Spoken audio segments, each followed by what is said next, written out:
Not really any.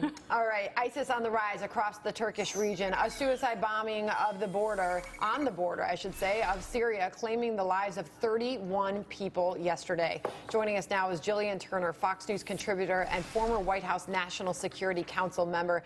Gillian, good morning. Thank you for being here this morning. What do you make of the latest on this attack in Turkey? Well, in order to understand the significance of this attack, you really have to understand the strategic symbolism that the town of Kobani has in the broader fight against ISIS. This attack was against a rally to rebuild the town of Kobani, which was really decimated over a 4-month-long period of a battle between Syrian Kurds and ISIS fighters last year. For a long time, this town was the last stronghold of the U.S.-led coalition on the border region between Turkey and Syria. So it's a lot of symbolism here. And we were talking to KT McFarland last hour, who sort of referenced this as a game changer now that we've had this happen in Turkey.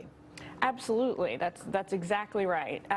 The border region between the two countries 8 months ago was entirely controlled by ISIS. Its presence there has been gradually reduced in the last 8 months, which is one of the only good news stories to come out of the U.S. fight against ISIS, because as we know, they're really on the rise in the region. And as far as the fight with ISIS continues, you don't have to look far to see a headline that ISIS continues to gain strength and power and money. Where do you see the overall fight right now as far as combating ISIS as they do continue to gain power and, quite frankly, continue to gain territory? Well, they're on the rise across Iraq and Syria in spite of some now 5,000 airstrikes led by the United States against them. They can currently control the majority of Syria as well as large swathes of Iraq, including Mosul, which they've now held for over a year.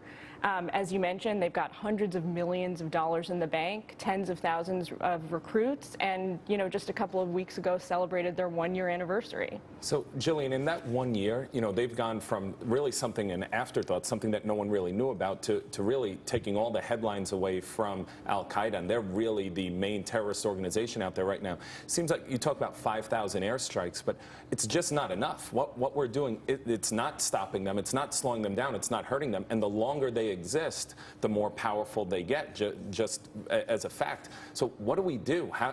Is it just putting more troops on the ground? Is that the simple answer? How do we stop them?